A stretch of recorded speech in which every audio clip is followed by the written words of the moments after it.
this is for real this time. I don't even care if it's laggy. It probably will lag. I gotta do it anyway. The fucking computer's only got 40% battery left, so God, I'm trying to smoke this as fast as I can. Thank you guys if you've been watching. You know this is the technical difficulty show. We've kind of been getting on and off. We've been streaming, we've been on streaming. I mean, this happened to me on Monday too, right? So my fucking camera, the power cable broke right in at the beginning of 2025, appropriately enough, the first open mic of 2025. And so there was a few important moments that I missed because my camera broke.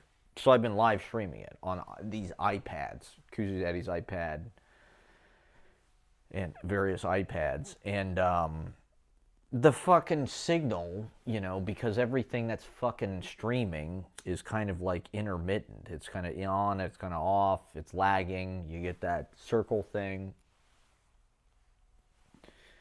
So that's just the nature of streaming, I guess. That's just the beauty of it. Is it receiving enough video? I'm getting some kind of big yellow fucking YouTube is not receiving enough video to maintain smooth streaming. Who knows what the hell that even means? Does anybody know what that means? Adam S, if you're out there in the comments. I'm just going to play music. I've probably got, I don't even know how long, half an hour before this fucking computer's battery dies. I mean, you guys have been watching the news. You don't need me to say any, you know, like, it's insane. We're all just buried. I mean, it's been warm the last couple of days, so, like, it's kind of weird, you know, to go outside and be like, whoa, wait a minute, what is all this? We can be outside and it's not, like, gonna hurt us physically, and, like, I don't have to, like, scurry from one place to the next, like...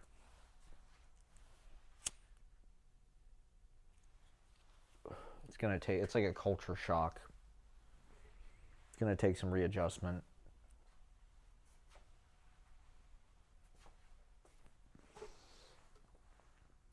I don't know, man. Fuck streaming. I was reading this Michelle Houellebecq. I went to Seward Park Library today, which is in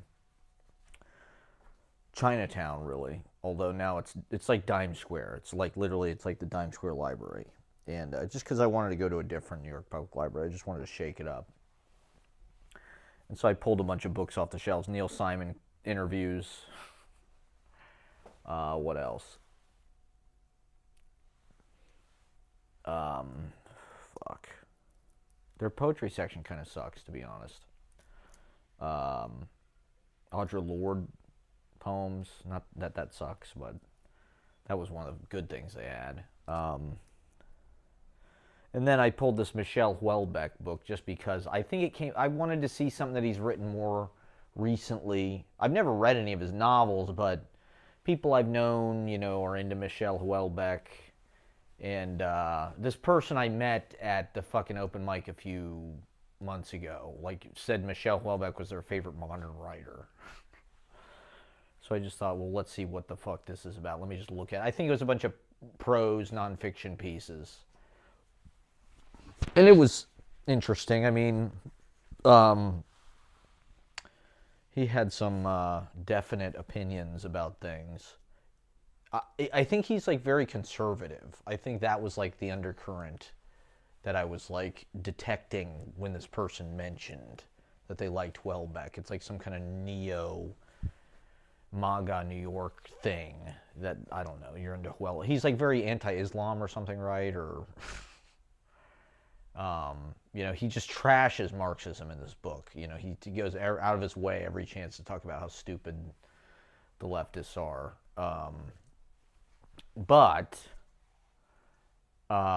Well, he was talking about how we use kind of humor or laughter as this kind of, like, regulatory response to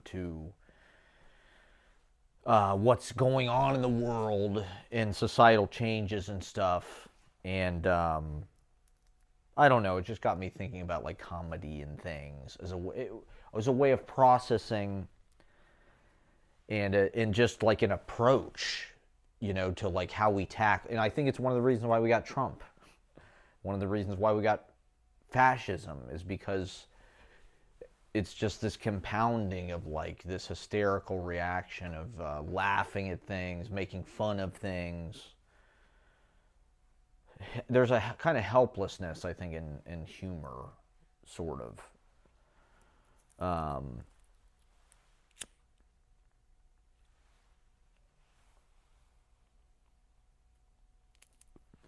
But it was just interesting hearing him kind of talk about like societal changes and this and that, and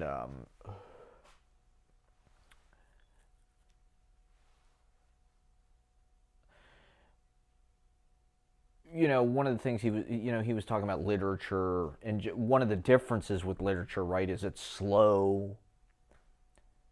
You have to reread things. You have to go back. You missed what you were reading. You have to go back. You have to think about it.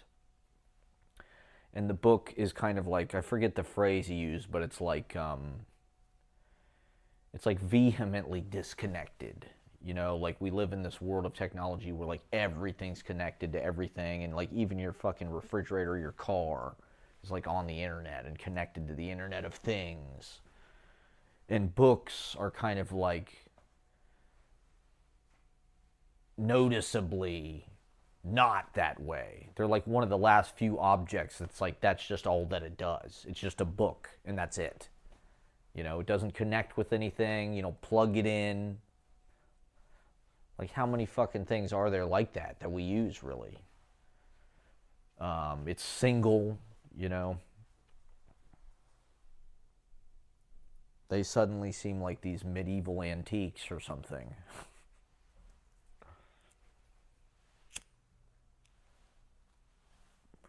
But, I don't know.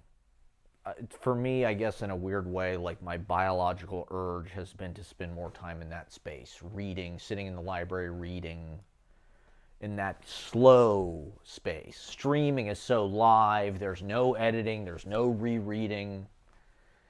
This is something that I've been thinking a lot about, just this moment, and the way that our minds are changing, I think is one of the reasons why Trumpism is a thing, and we're sort of outsourcing the heavy lifting cognitively to these devices. And so people have kind of, when you can't read, when you don't spend time slowly rereading, thinking about, absorbing it, processing it, you lose your critical thinking. If all you're doing is listening to fucking podcasts, you just believe anything they tell you. You just believe, oh, fucking, the world is flat. Or whatever the hell it is. The vaccines are blah, blah, blah. And I think they kind of go hand in hand. The idiocracy, the stupefaction, the lack of people being able to really see what the truth is on any of these stories.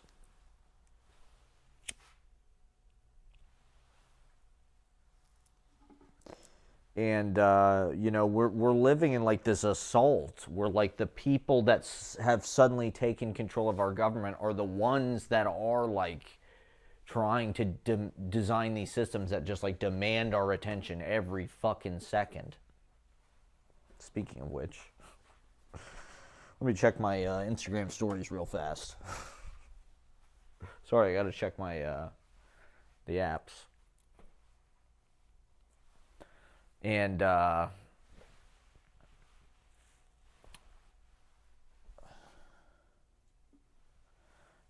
don't care about our mental health or our well-being or our relationships or anything. They don't care about brick and mortar, mom and pop, small businesses.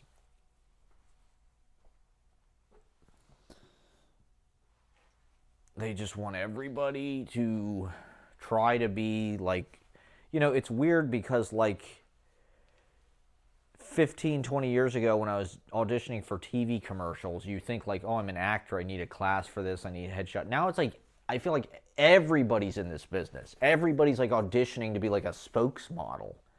Like that's a legitimate career. And, this was one of the things in the Welbeck book, is he talked about how the American film industry, the American entertainment industry, sort of took over and put all of the local entertainment out of business. You know, before movies, Hollywood, whatever, television, rock bands, the record industry, radio, legacy media, what is it, the monoculture. There was local entertainment everywhere, like cabarets. You had to have a real human being sing to you, because there was no fucking Victrola. There was no jukebox. There was no Smart Tunes, or whatever the fuck that is. And Touch Tunes. There was no internet-connected jukebox where you could just download any fucking song that's ever been made through Touch Tunes. You gotta have a goddamn person.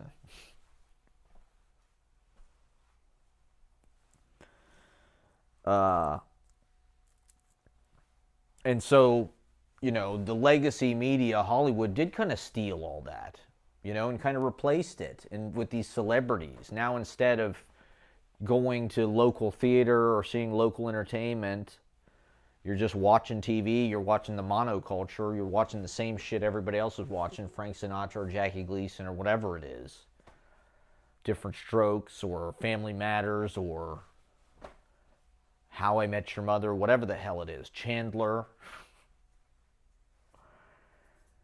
And all of that is collapsing, right? But it's, in a certain way, I feel like it's being returned to the local entertainers. If you can become an influencer, if you can get an audience online by pleasing the algorithm gods, that's kind of the new, I think we have to look at this in a positive way.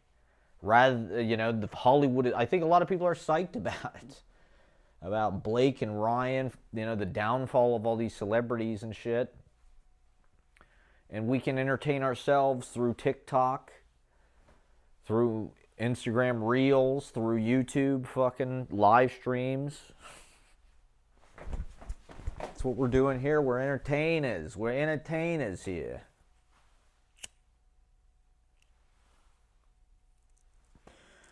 And I guess people are being remunerated if you can get fucking views. If you got 160,000 TikTok followers,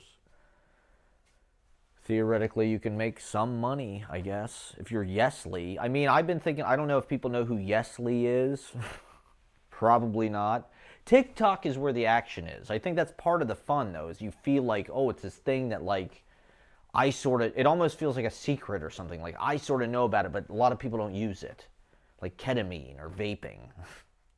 TikTok. And to be honest, Yesly, okay, so I think Yesly is a TikTok person. And she does like pantomimes to like sound bites and dance videos and shit like that. But she's very animated. She looks like a fucking Disney character. She looks like the chick from, who's the chick? Shannon Sossaman. But she looks like she's like, her facial expressions and shit. She's pantomime. She's totally like Charlie Chaplin or, Jerry Lewis started out pantomiming to records. He would put a record on and he'd go on stage. He wouldn't sing it. He'd just lip sync. That was his act. You could do that back in the day. That's TikTok. TikTok is vaudeville, basically. Plus the news, plus war footage, plus, I don't know, America's Funniest Home Videos, plus,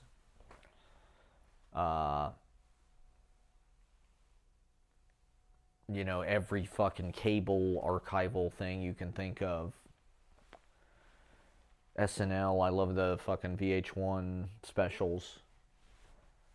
So Yesly, I'm like, this is the new movie star. In a way, like, this person has got, 1 million fucking views on every stupid little video they post. And their content is just like, they're in New York. They're in Paris. They're dancing around their loft with their boyfriend. They're outside. They're dancing in front of Central Park or whatever, and they're laughing or something. You know, it's like, it's almost like they're not even doing anything at all. It's just like the stupidest, you know, like little blips of just like 10-second. But like I said, I mean, that's kind of how movies started. That's kind of how Lumiere fucking videos started. Or Charlie Chaplin, you know, was fucking pantomime. Those were short films.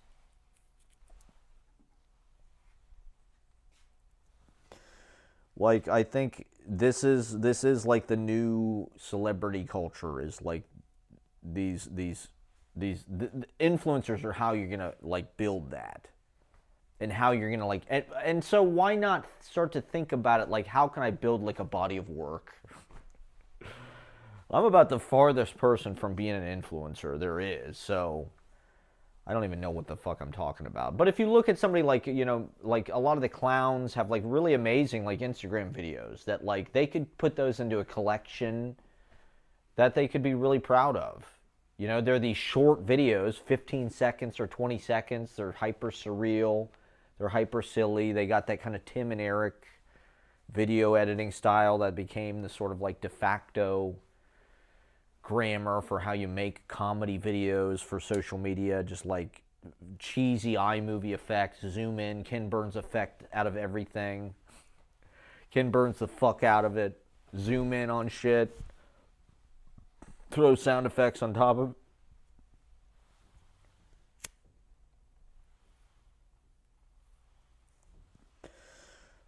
This is my cable special, everybody. This is my HBO. I'm wearing my black leather jacket because it's my special. Maybe I'll wear this to my gig on Saturday. This is my bad boy comedian from the late 80s.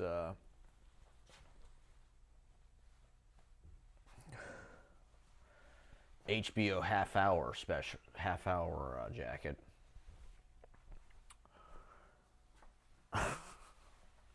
Yeah, so I don't know. I mean, the thing about comedy, I guess it's just fun. I guess it's a way, it's almost like a form of dance. It's a way of inhabiting your body. It's pantomime.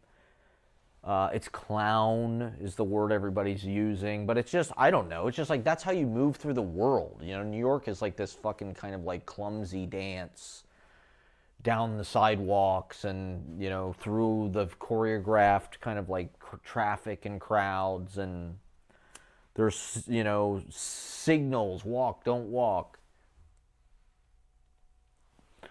You're constantly kind of pushing off and rubbing against other people's kind of psychic energy and like, you know, their space, their kinesphere, their zone of personal space. Let me get this fucking thing going on. Hiya! Hiya! We gotta work that into the mix. I mean, that should definitely be right in the center of the action for sure. I mean, you gotta have the sacred drum. Oh yeah, Pierre Jory, R.I.P. Pierre Jory, the great poet who lived in Bay Ridge, I think. I'd seen him at a number of poetry project events over the years, and we just saw him at the Bunker. We went to this reading. I think it was the Charles Bernstein reading for his new book, and all of the language of the old guard was kind of there. All the old heads. Now that I've got Unk status, they're the old heads. Unk is just like anybody over 21 is an Unk. But Bruce Andrews was there, of course, and probably James Sherry. But in any case, Pierre Jory was there. He was very kind, actually. We had a nice interaction. My friend knows him.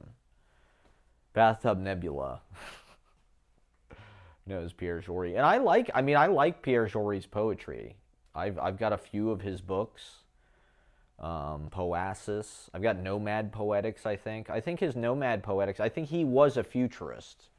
You know, Pierre, I don't know that much about Pierre Jory, so I'm sort of, you know, maybe I don't want to be like presumptuous or anything, but I hope this is really working. I hope this sounds good.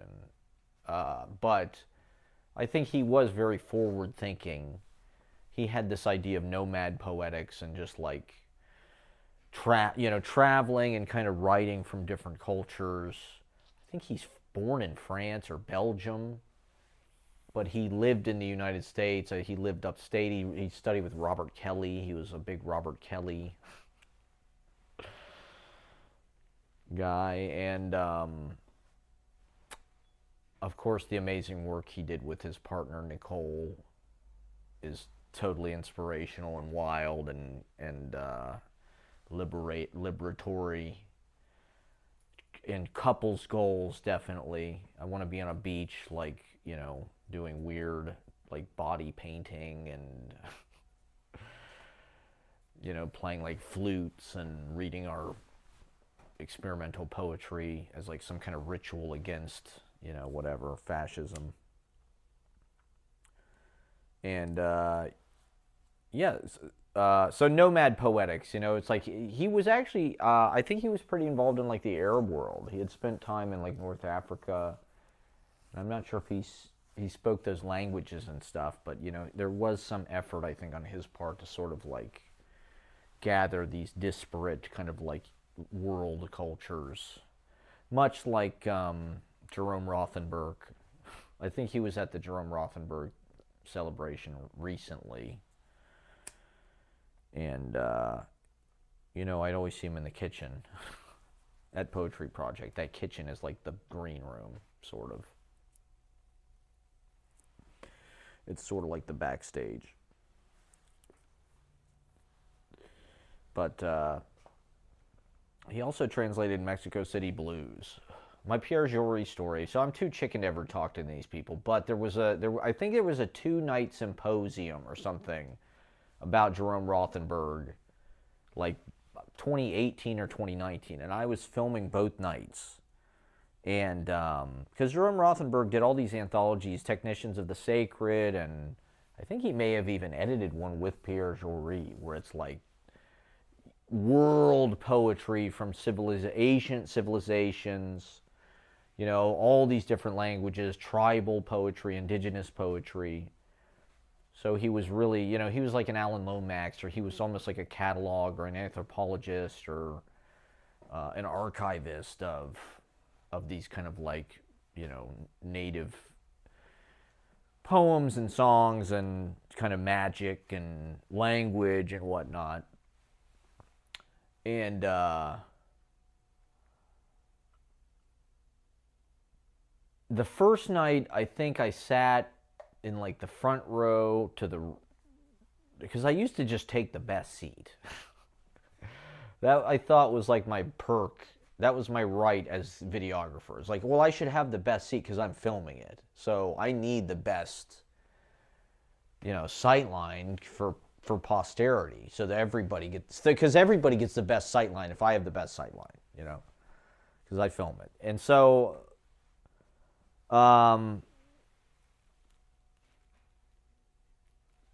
I wanted to say something to him about how he had translated Mexico City Blues. He translated it into French. And I just learned that or something, and there he is sitting in front of me like I knew who he was. It was something about, I think he took my seat. I always sit in the front, like closest to the lectern, because like I said, I get the best seat in the house, but I think Pierre Jory took my seat. I think he was in... I think before, I thought, oh, never, you know, nobody will take that seat, I'll just leave it. And when I came back, Pierre Jory was literally in that seat. So I was kind of, I had this line I wrote where I got scooped by Pierre Jory, because he ended up filming the whole fucking reading. I think he live streamed it or something. He literally filmed the whole thing on his goddamn phone. So I'm sitting behind him. He's just at the reading, you know, like as one of the readers. It's like they're paying me to film it. It's like he's got the better seat. So I got scooped by Pierre Jory. And then I came back the next night, and I think it was the exact same thing. And he had this kind of moment of recognition where he looked at me and he goes, and I go, deja vu. Because we were literally like in the same seats one day later, you know. But he didn't know who I was, and, you know. So that was one of my few interactions with Pierre Jory. Rest in peace. I mean, it's just, it's one of those fucking times, right? Gene Hackman just died. I don't know if that's a Trump thing. You know, it seems like maybe I'm reading too much into it, as usual. It's my favorite thing to do. That could be the title of this, reading too much into it. I love reading into things.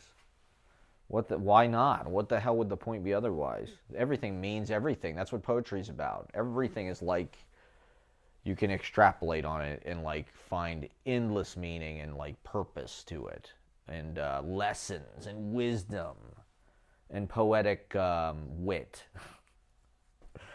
and the dramaturgy of biography and what happens to us, of living, the dramaturgy of living. And what the fuck was I saying about Pierre Jory? Oh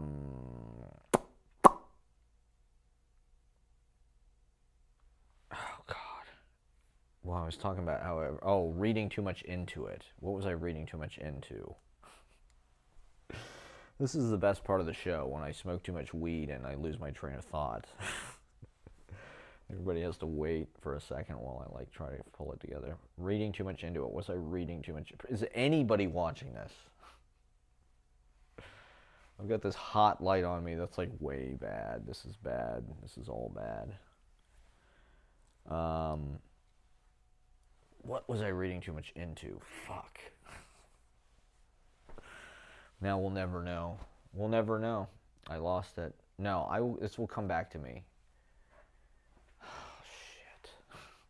This is so embarrassing. Better smoke more weed about it. I'm going to play a little guitar because that was the whole point of this, was to practice for my gig on Saturday. I'm playing a guitar gig. I heard something where George Harrison said when the Beatles weren't, or when he wasn't like recording or touring, he didn't play guitar. He didn't practice guitar. You know, he wasn't one of these guys that like, oh, I got to play guitar 6 hours a day.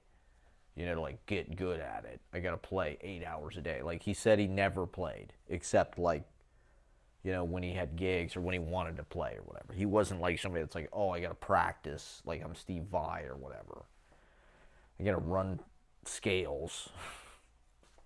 Like Jerry Garcia or whatever supposedly always had a fucking guitar. Probably most of those guys do.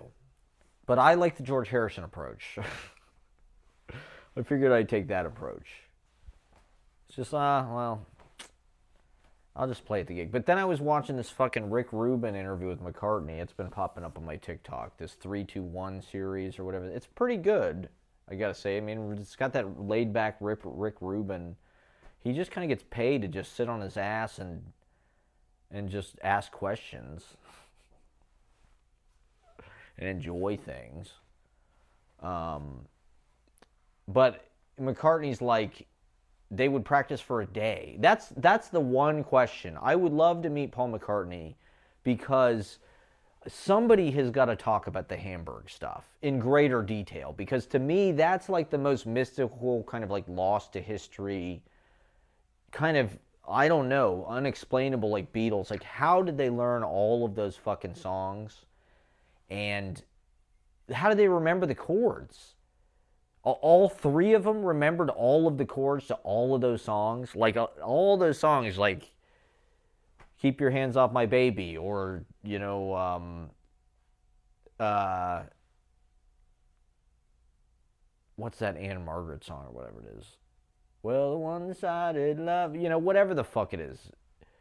They knew so many goddamn songs. Like, how did they all know all the chords to those songs? Was it just Paul and George that knew the songs and John Lennon kind of faked it? Or it seemed like they all knew what the fuck they're doing. And they knew background parts and harmonies. It's like... So I'd like to just ask them about that. Like, how did they rehearse for that? How did they learn those songs? They learn them off the record? They played it in the original key? Like, how would they tell each other? They'd go, oh, go to the 2, go to the 5, go to the 6. Like, a lot of those songs have a minor 6 or something that it does. Some kind of augmented thing. I'm just curious. How the fuck did they learn all that shit? And so, why doesn't McCartney ever do any of that stuff? He's the one guy that knows all of that. And it's sort of like the one thing that I feel like he's never tapped into. Like, he plays all the Wings songs. We love that stuff. He plays the 80s, whatever McCartney wants to play, even his more recent music. But it's like, what about Red Sails in the Sunset? What about those fucking Slim Whitman songs? I'll Remember You. You know, like the Beatles played some crazy shit in those Hamburg, and the Live at the BBC stuff. You know, it's all those songs. It's like they knew hundreds of songs, and they knew what key it was and all the chord changes. It's like, Jesus Christ.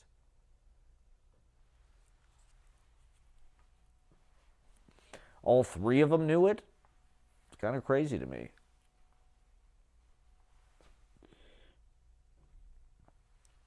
But, I don't know. I guess that's your job as a musician. You're supposed to know that shit. If you're the fucking Beatles, you probably do, I guess. You just, like, are fucking music. Yeah, so anyway, there's going to be a Trump $250 bill. Did people hear about this? Did you hear about this today? Did you hear about this?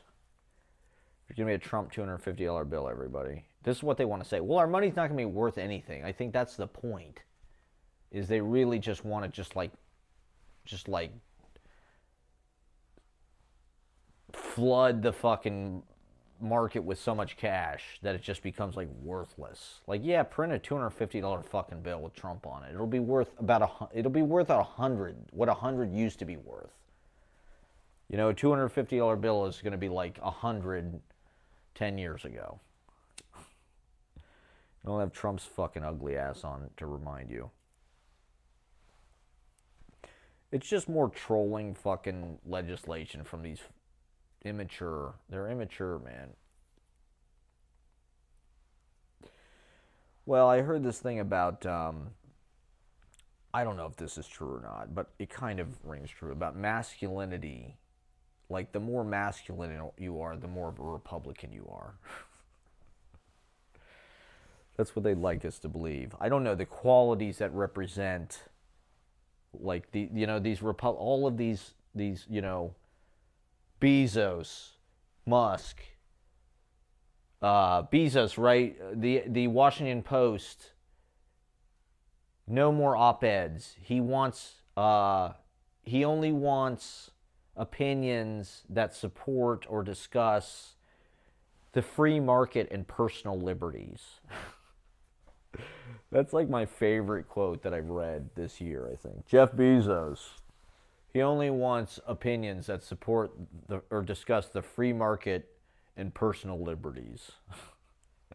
What the fuck happened to these guys? Did they all go to fucking Bohemian Grove together and, like, do some kind of ketamine child sacrifice ritual that, like, bonded them and some kind of, like, okay, this is all of us are unified going forward. We're going to, like, stop fact-checking. We're going to promote misinformation and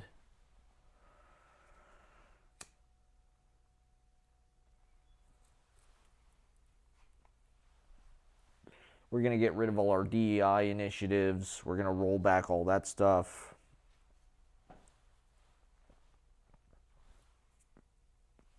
You know, it seems a little bit in haste because, okay, there was like, and I think it's wearing off, there was a couple months after Trump got elected where it was like, he felt, and it sort of felt like maybe in the public's eye, like the Democrats, it just felt like the Democrats had gotten knocked out. and like kind of sucker, or, you know, just like boom, just like knock the fuck out in a kind of a surprising way. And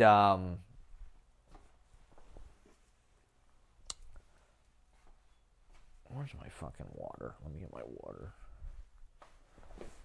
Oh, where is it? What did I do with it? Son of a bitch. And he had a mandate, right? And, you know, the public has spoken. They want... Fuck, where's my goddamn water? They want Doge to go in and slash the fucking corruption and... how much more time do I have? Okay, people have been goddamn commenting.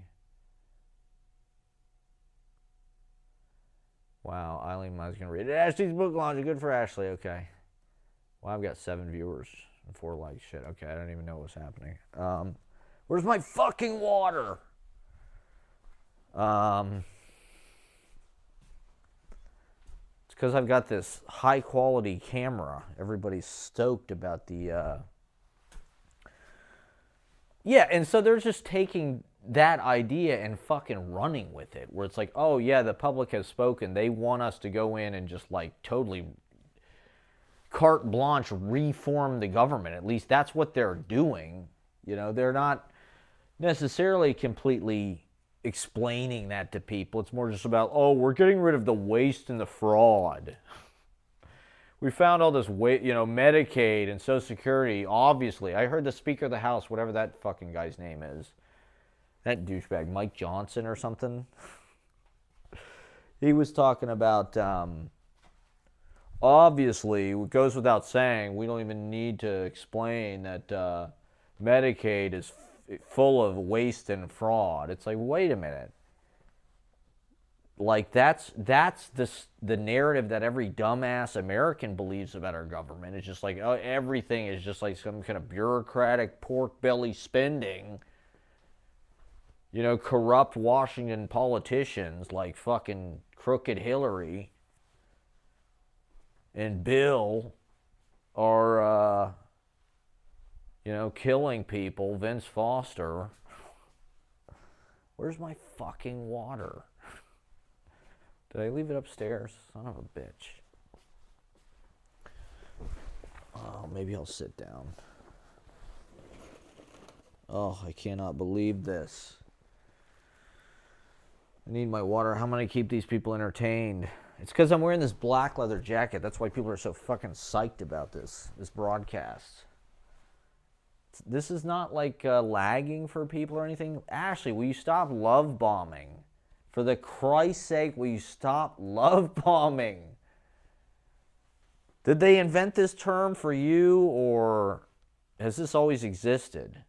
It doesn't make it okay, okay? This is like Obama's drone strikes, okay? Where the fuck is my water? Oh, I don't believe this. Oh, I'm so dehydrated. How am I going to do this? How am I going to do the rest of this broadcast? Oh, my God. Son of a bitch. Okay, well, maybe I should play some blues guitar for everybody. Play some of my blues licks. Like all the old white Republicans. It's like, for some reason, old white Republicans, they all play blues guitar now. They all want to be Clapton. So bad. But not everybody can be Clapton. Only I can be Clapton. And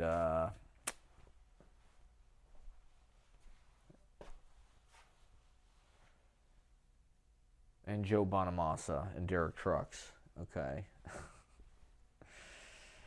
Oh, politics, everybody. I mean, we're fucked. So yeah, they stole the election, and yeah, they're finding all this waste and fraud, and nobody's gonna have any health insurance. I don't know. I guess they want to kill all of us. Is that the plan? Just wipe us out of existence and declare war on poor people and make it illegal to be poor. Okay, here's my big idea for the week. Okay. Here's one thing. When I am dictator, Okay, when I am the hippie dictator. Okay, now that Trump has proven that the president just has full unlimited executive power, and the executive branch just has it's an imperialistic, autocratic, authoritarian. He's expanding the executive branch, and it's like, what did he say? If it saves the nation, it's not illegal, or I don't know the exact quote. I'm badly paraphrasing it.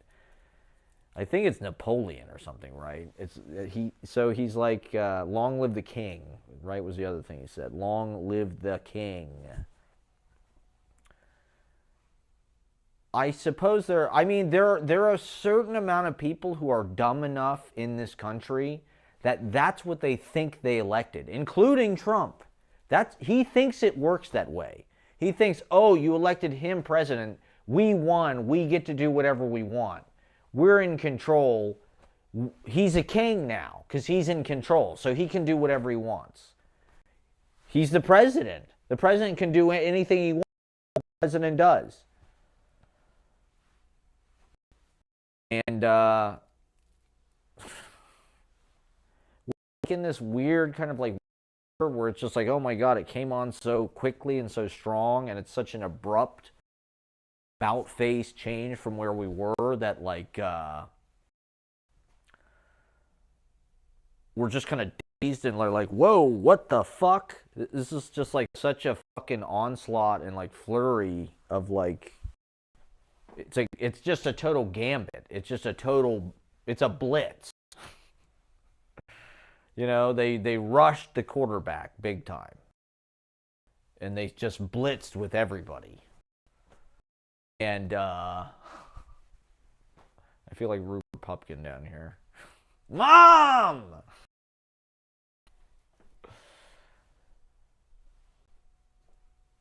This is what the next setup Rupert Pupkin has.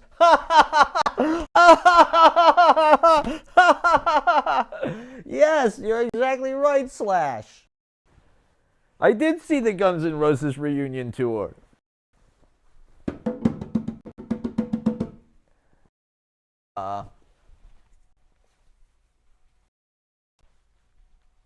Better to be king for a night than schmuck for a lifetime. Yeah, so we're all fucked, and at least they're getting rid of all that waste and fraud. But they're adding shitloads to the deficit anyway. So it's like, what is the point? It's just like they're counter their own arguments, where it's like, oh yeah, we're finding all this waste and fraud, but it's like, yeah, but they're also exploding the deficit at the same time. So it's like they're cutting tons of shit, and it's getting fucking, and they're still not saving any money. So it's like, I mean, it's driving me nuts. Literally, like, when and how is push going to come to shove with this Elon Musk situation? The guy is so out of line. My fucking thing is getting all laggy and shit. Why is it lagging? Are you guys lagging over there? Is it lagging for you? Am I losing my viewers? Are my ratings going down because it's fucking piss poor technology? I don't know. God doesn't want anything to work for me technically or any other way. It's just an endless war, trying to get things to function, trying things to work right, trying to put on a little show for people and entertain people and get a little attention. I don't know. I'd entertain fucking 3 people in a fucking...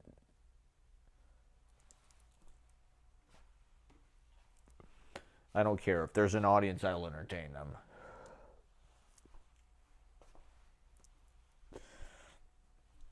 All right. So it's all bullshit. It's all political theater and lies to just make themselves richer because they hate us. They hate poor people. They really do think that we're just like lesser than. They think they're genetically superior. They all have like Messiah complex because they are, you know, they're billionaires.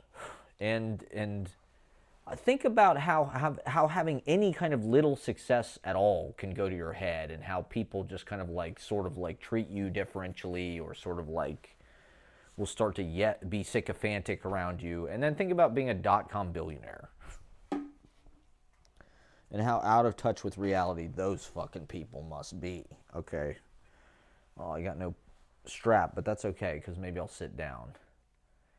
And maybe I'll make up some rhymes. Oh no, god damn it. I got this old-timey guitar amp, which is kind of cool. Let me put my 1950s chair, my Pee-wee chair. This is like a Pee-wee's Playhouse chair right here. Okay, how's that look on the monitor? It's 2 a.m., I might as well start playing. Okay.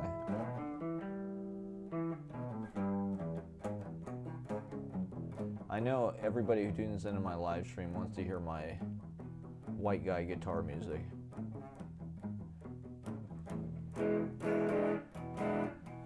But the difference is,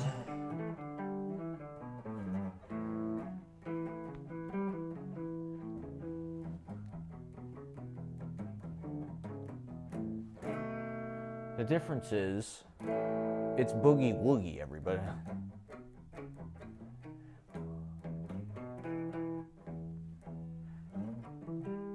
I don't know. What am I going to do at this gig? Nobody wants to. Well, maybe I'll play. I really should write some new songs, but it takes so long to memorize them and like put them into order. Making excuses is not content. Making excuses is not content. Making excuses all the time.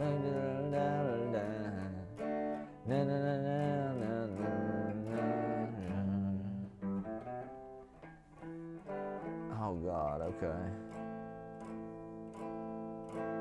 I don't know. I just want to get to a place where I make up songs on the spot.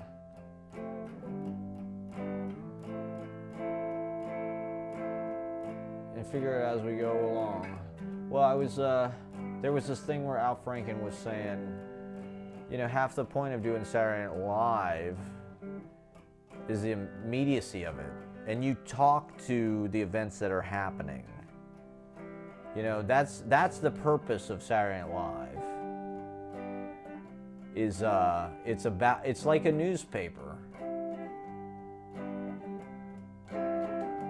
Or the funny pages in a newspaper.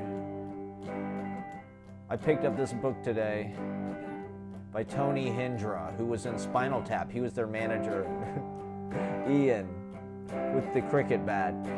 Ian with the cricket bat. Ian with the cricket bat. I guess he was an editor at the National Lampoon or something. And so he wrote this fucking book that's like a history of underground and counterculture humor from the 50s kind of down through the 80s and whatever. Saturday Night Live and Belushi and Monty Python and Nichols and May and Bob Newhart and Von Meter, Von Meter, Von Meter, Von Meter, Von Meter, Von Meter, Von Meter, Von Meter, yeah. Hypnosis, hypnotic hypnosis, hypnotic hypnosis, take you out of your body, take you out of your body. Not too late at night, not too loud, the fucking notes don't matter, it's a rhythm thing. It's a vibration all in one key, it's a rhythm in your swing. It's got a swing. I don't know what that means. I don't know what that means. When the jazz people say it, I couldn't play jazz with you. I don't know the chords or any of the charts. I couldn't play it when Mr. the band teacher in high school. I can't remember his name. He told me to play an A9th. I think that's that. But I really didn't know what he was talking about. I didn't know what he was talking. I played an A7th because I'm rock and roll. I only knew 7th. I didn't realize it's all about jazz chords. And 7 over 9. And 7 plus 1. And sharps and flats. Diminished and tonic to C major. Tonic to C. You can't force, you can't try to. You just gotta let it come to you. That's the hardest part. Trying to say something that's true. Okay, so anyway, Lorne Michaels. What the fuck was I saying about the Tony Hendra book? There was something in the National Anthem. Does it really fucking matter? This history of humor. What the hell was it? Something about the... What was it about humor?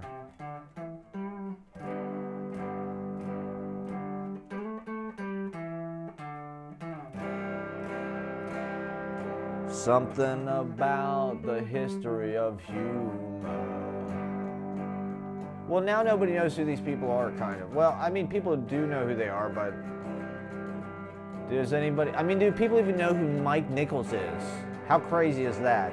Do people even give a fuck? Maybe they watched The Graduate. Maybe they watched Working Girl and Regarding Henry. And oh, well, they definitely watched The Birdcage. Rest in peace, Gene Hackman. Dressing like a queen, yeah, in Miami. I want to get down there someday to feel the heat on my cheeks. Like Iggy Pop in a Avenue B. Phonetic off rhyme slanting down to that restaurant in the alley.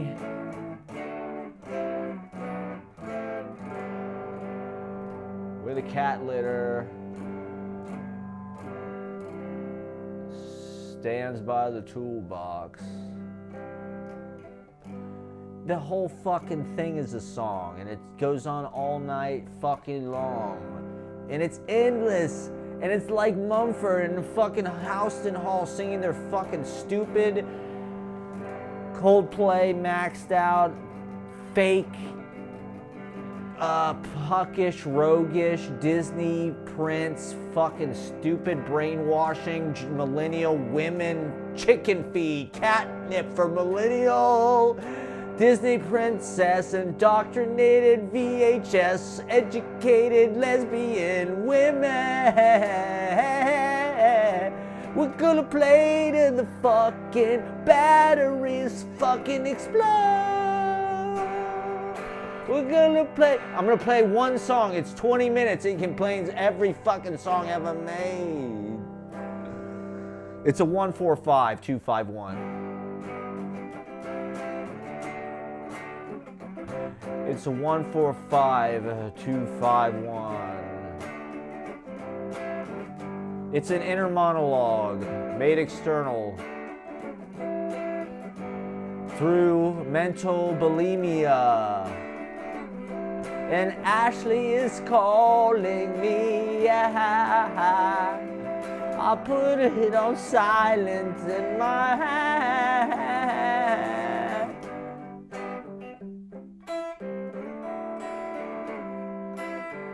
I mean,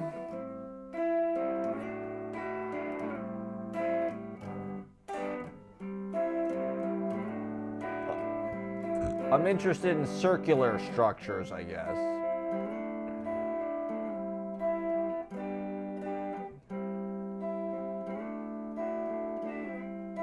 In local entertainment, I guess. In this magic moment, in Doc Pomus, and Bob Dylan shared a video of MGK, Machine Gun Kelly, at a record store, rapping like a kind of like Tommy Lee and Eminem had a Baby with Logan Paul. And Cletus the Slack-Jawed Yokel. Making oceans of sound. Making it sound all around. Making it not trying too hard.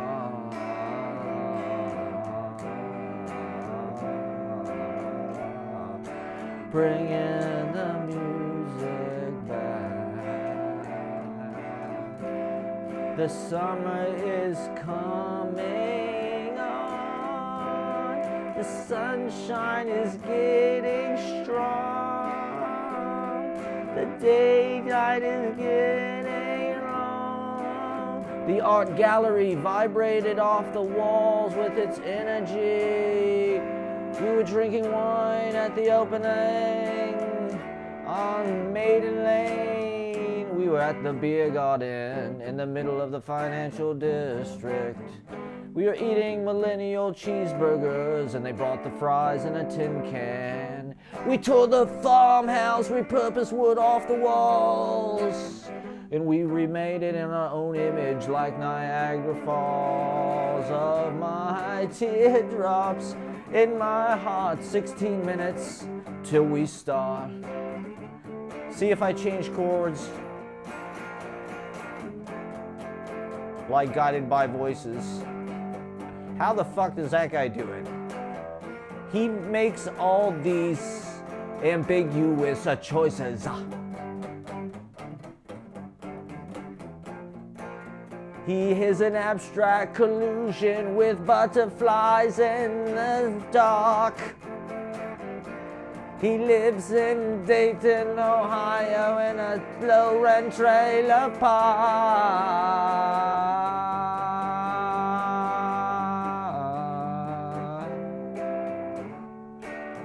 I'm not really a musical theater guy. Oh, Jesus. I don't know. These are vamps. I'm a vamp guy. I'm a kind of a vamp guy.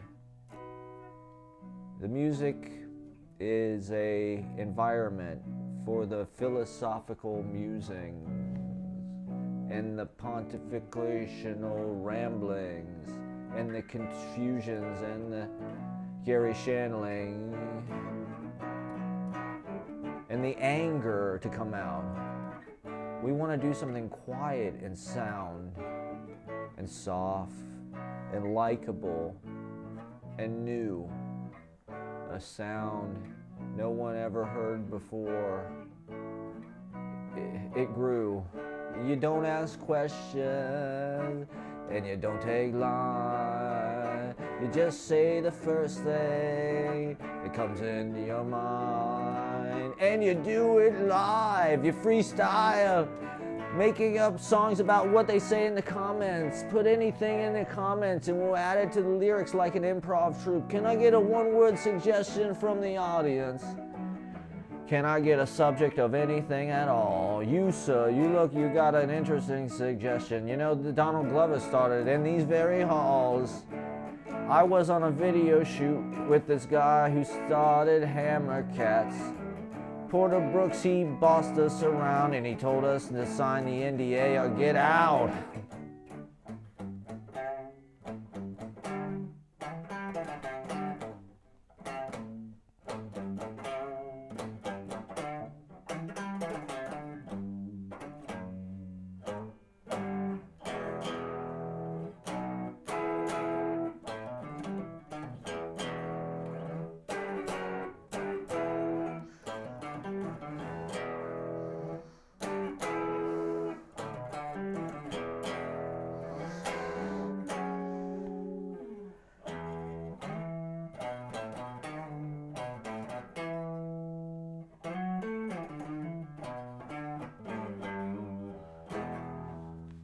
Yeah, so that's just a little taste of some of the merry melodies you'll be seeing on Saturday. I played Caffeine Underground a few times.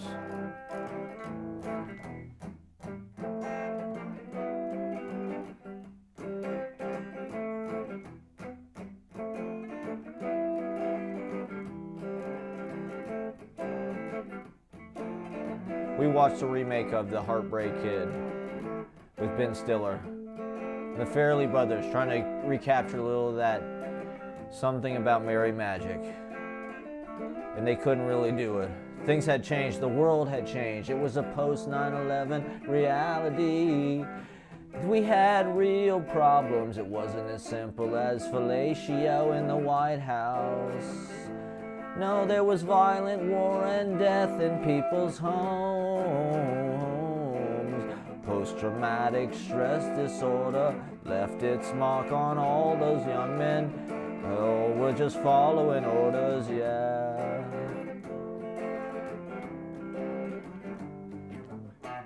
We're going to a party and she's wondering what to wear. I said, look, why don't you just wear what you wear every day? You know, t-shirt, you know, sweatshirt, you know, cut-off shorts, you know, those plain old everyday clothes. She had a black dress that I remember still, but in an ordinary jeans and something from the hardware store. But with Pierre Cardin she could have done no more. Now she's in something from the hardware store, but with Pierre Cardin and the Feel Rouge she could have done no more. I loved her at first sight, I suppose, and I couldn't have loved her more than in her plain old everyday clothes. Jeans and a sweater, jeans and a shirt, jeans and something I started to flirt, jeans and something that didn't fit right, but I loved her at first. Now she's in something that she's put on by chance. But when you fall in love and when you're deep in love, it don't make no difference. I loved her, and every angel knows that I couldn't have loved her more than in her plain old everyday clothes. Plain old everyday jeans and a sweater, jeans and a shirt, jeans and Wendy's, jeans and hers, jeans and Craftsman, jeans and piano, jeans and jeans and jeans and jeans and jeans and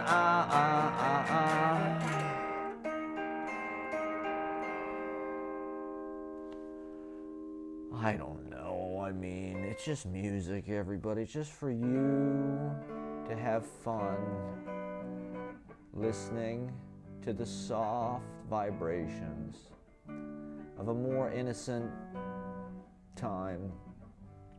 I'd like to sound like 2025. Is that possible on a guitar?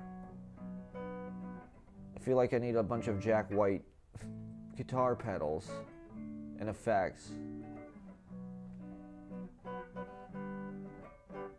The tone is in the fingers.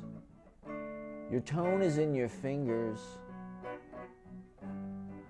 That's what I say. I don't know about songs. I just know what I play. Some say your nose. Some say your toes. I think it's your mind, your mind. I think it's your mind. What's the ugliest part of your body? What's the ugliest part of your body? Some say your nose, some say your toes. I think it's your mind, your mind, your mind.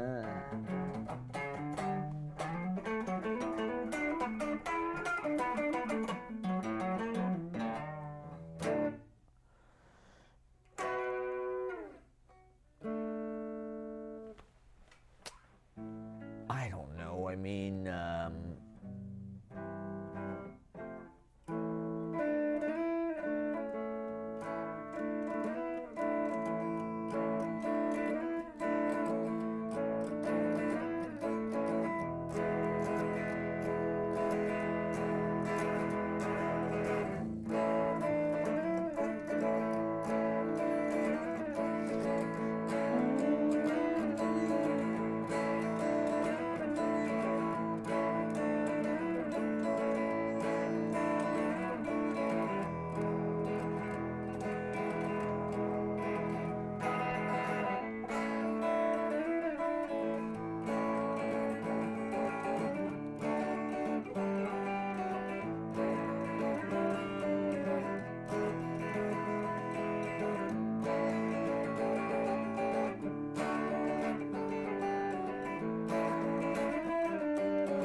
Those were more innocent times. We has been.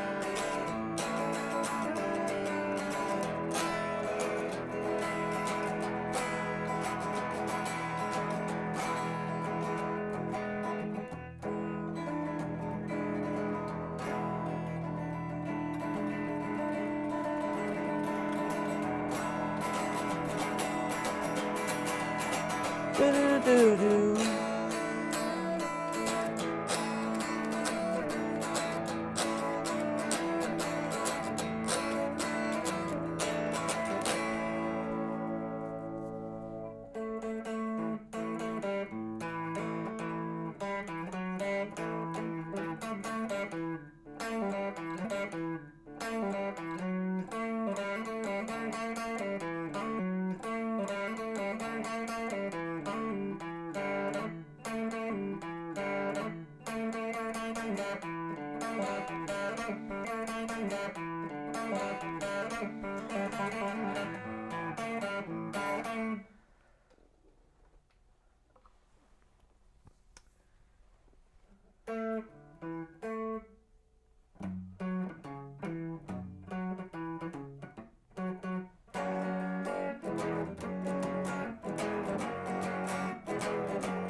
When I feel depressed, I feel so bad. I lost the best girl that I've ever had. I can't get love, I can't get a fraction. Oh, little girls, I got a reaction. And if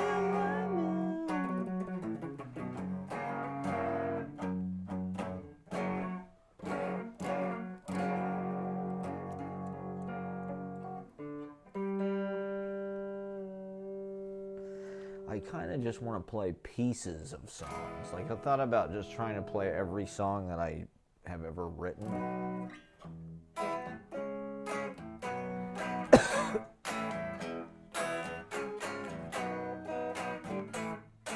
All I know. Okay, maybe I'll do more rehearsing. Here you go. You want to hold that?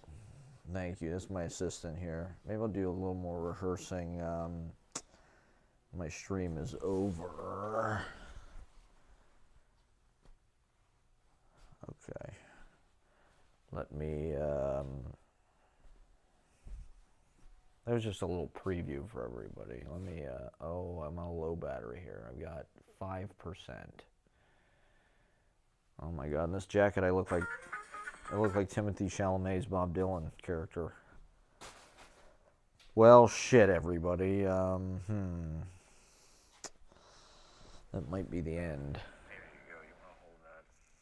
Wow, Ashley really is bombing the chat. It's crazy. It's crazy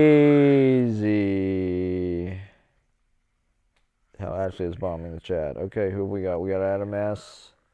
Sorry, guys, I'm just now seeing this. Adam S. Zaku. 2222. Bruce Halliday. Oh my God, in this jacket, I look like Timothy Chalamet's Bob Dylan character. Well, shit, everybody. Okay, so that stream actually looks pretty good, really. Okay. Well, fuck, the computer's on 5%, so I guess I could do a real sadistic thing and just run the computer until it runs out of battery, but I can't find a goddamn Apple power adapter down here. Oh, God, I mean, I feel like that was about the most piss-poor live stream I've ever done. Oh, God, I mean, I really want this setup down here to work because I feel like I can be kind of loud-ish. Maybe not like loud, but I can kind of, I don't, you know, like I can't go nuts on the guitar at whatever time it is, 1 a.m., 1:45, but, you know, it's better than being in my room in the apartment, so I would like for this to work. It was a pain in the ass to set up. The setup still sucks. And, you know, it took so long to set up that I literally drained half the laptop's battery setting it up. And I don't know. I want this to work, so I'm going to explore it further. Hopefully this was worth it for you. I mean, I had 5 people watching. That's more than typical. Maybe that's just because the fucking sound quality and the video quality is better than usual. Maybe it's because it was my fascinating and insightful commentary on modern political situation in Washington,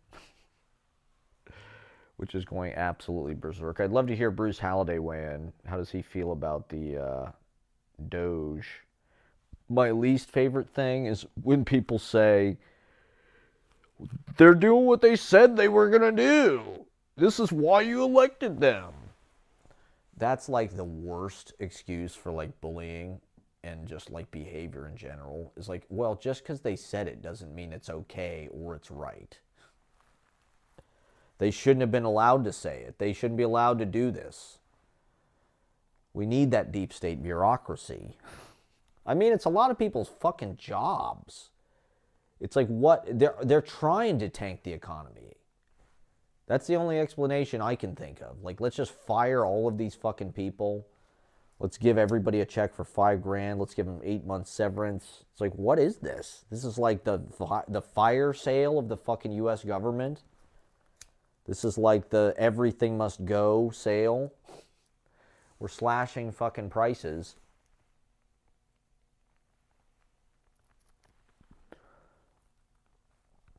Everything must go.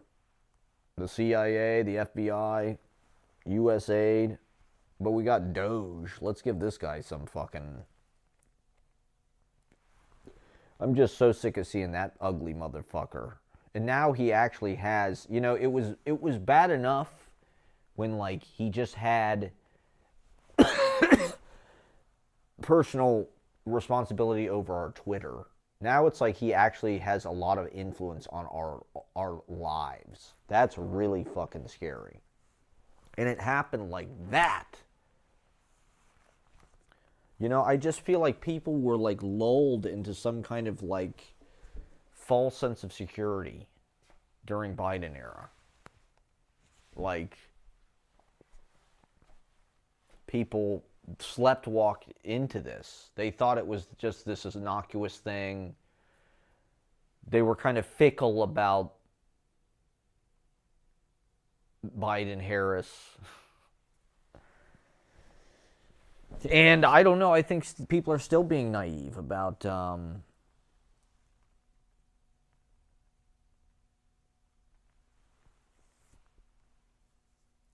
what this is going to mean in all of our lives.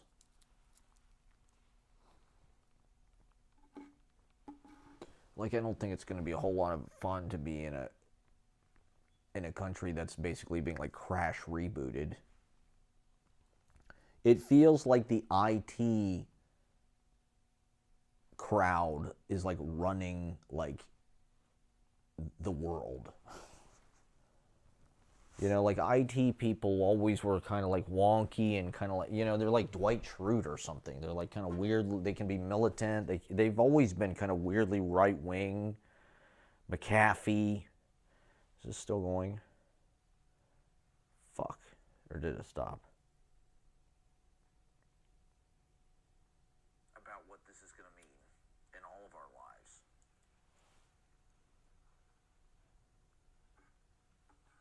Like, I don't think it's going to be a whole lot of fun to be in a... that's basically being like crash rebooted. Alright, so I did about an hour and 15. That's not terrible. Considering it took me fucking forever to set all this shit up. Yeah, I'm gonna ride the motherfucker until it powers down. So I'm still live here. They haven't shut us down yet. They haven't silenced my truth yet. I'm sorry to let down my fans. I've been kind of slacking on the live stream. I don't know. I'm just trying to focus more on writing. As fucking stupid as that sounds.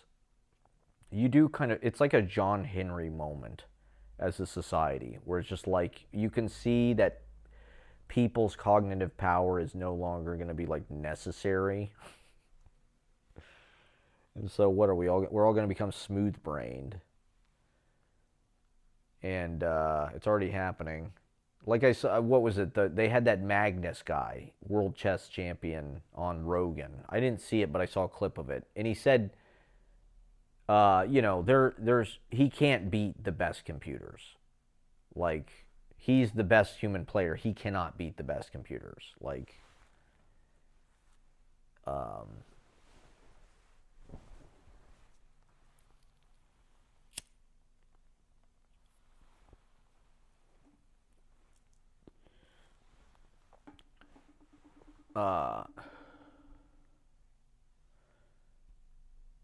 but I don't know.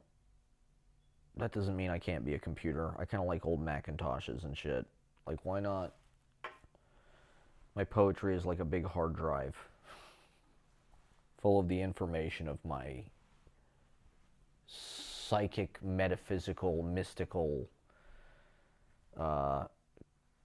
stained glass shards of experience. A mosaic, a broken mosaic,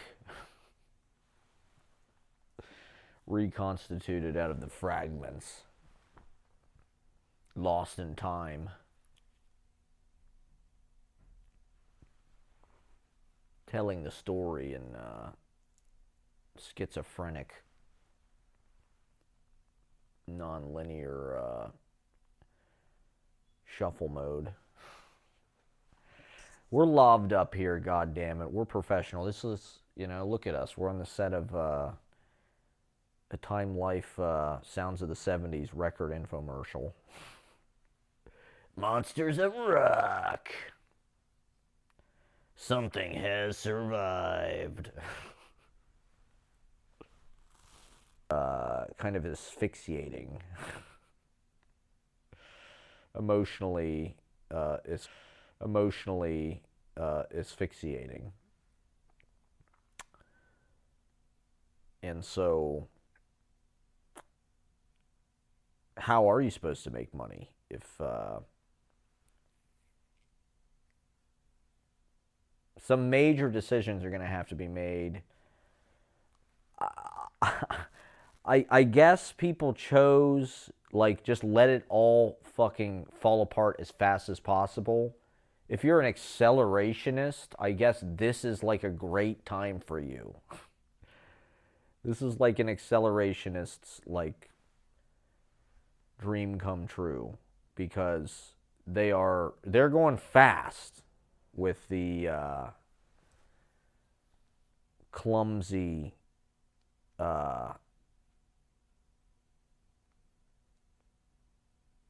like, you know, it's like when an amateur, like, tries to soup up their car or something. You know, it's like, look at what a piece of shit the Cybertruck is.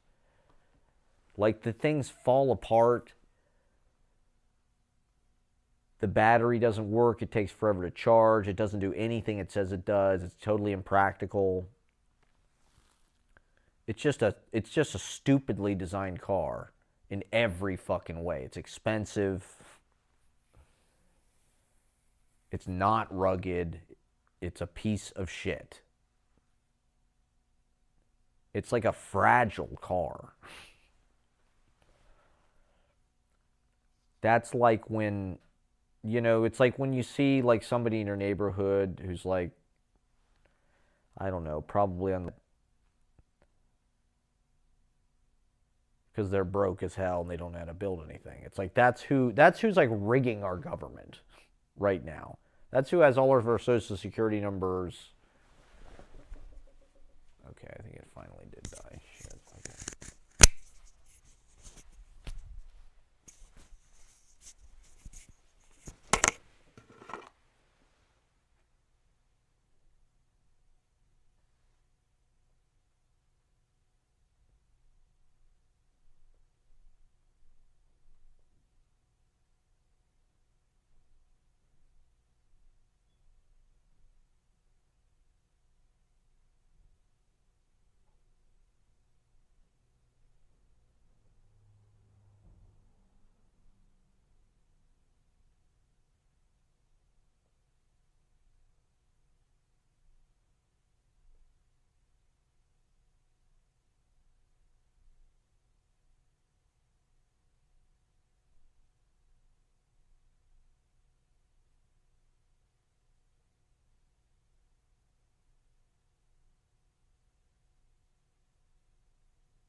Okay, the mantra is, Rich and I were talking about this backstage, you gotta put the hate aside. Because there was Tom Hanks.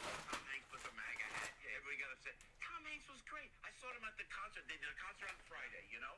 And I saw Tom Hanks. He goes, Joe Piscopo. And my daughter was there, and he met my daughter. He was so nice. And there was Adam Sandler. Love Adam Sandler, one of the great big. Adam is the best. The best. He's the best.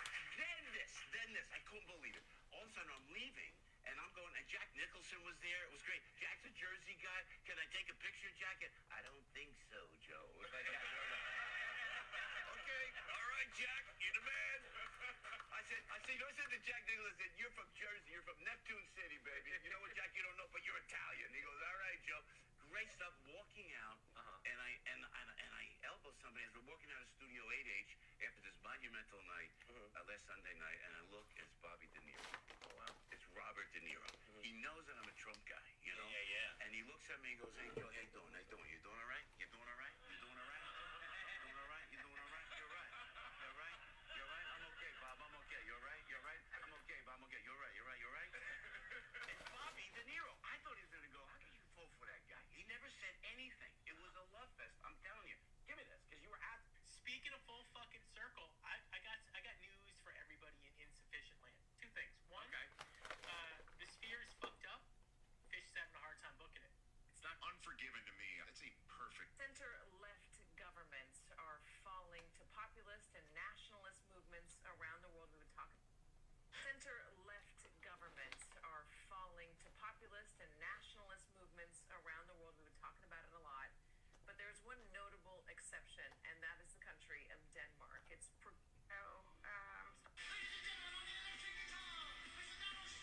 Your class, you were just talking about Ronald Reagan. President. I did, yes. I'm a Democrat, but I also loved the idea of that man. He was so committed to America, a beautiful American. You never hear a Democrat talk that way. Today.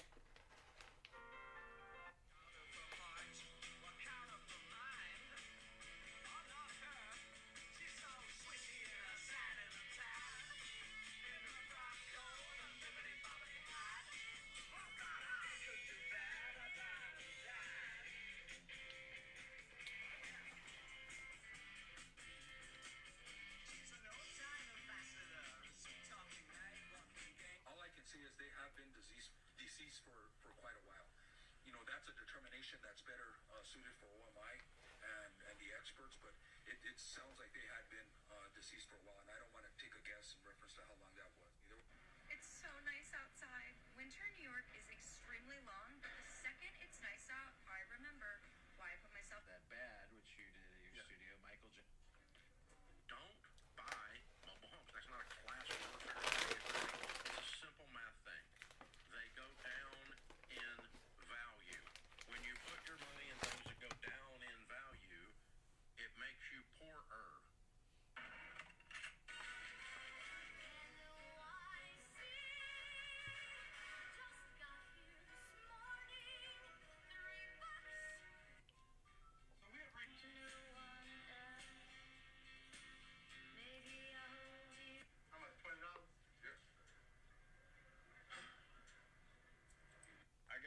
I'm gonna try out on you. It's Bill Burr. Oh, shit. So, Bill Burr, you just tell me something, Joe, that everybody agrees is phenomenal. Pussy. Is it? Really? Yeah? I'm gonna fucking wait around, wait for you to give it to me like I give a shit? Yeah? The mannerisms are there. The cadence is there. World peace. World peace. Is that so great? You know? Everybody fucking, what, getting along? Sitting on a big pile of missiles like I give a shit? Fucking. You gotta throw a woman's, how he does a woman's voice in there somewhere. I don't know. I gotta, give me that. Yeah. I got a new impression I'm gonna try out on you. It's Bill Burr. Oh, shit. So, Bill Burr. I should warn you, the firm frowns on drinking during office hours. Iced tea, please. Bombay martini on the rocks, Ellis, $3.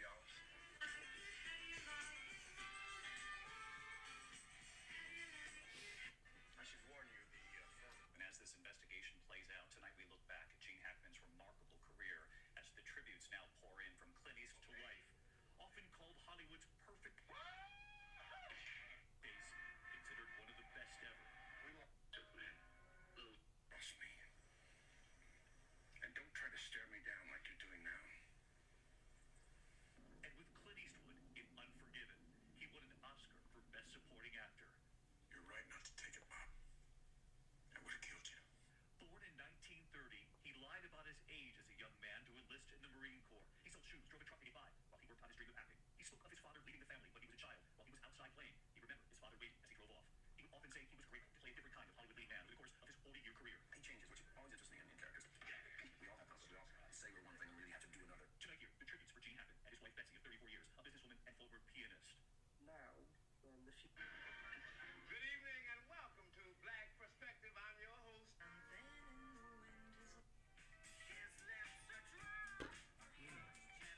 are a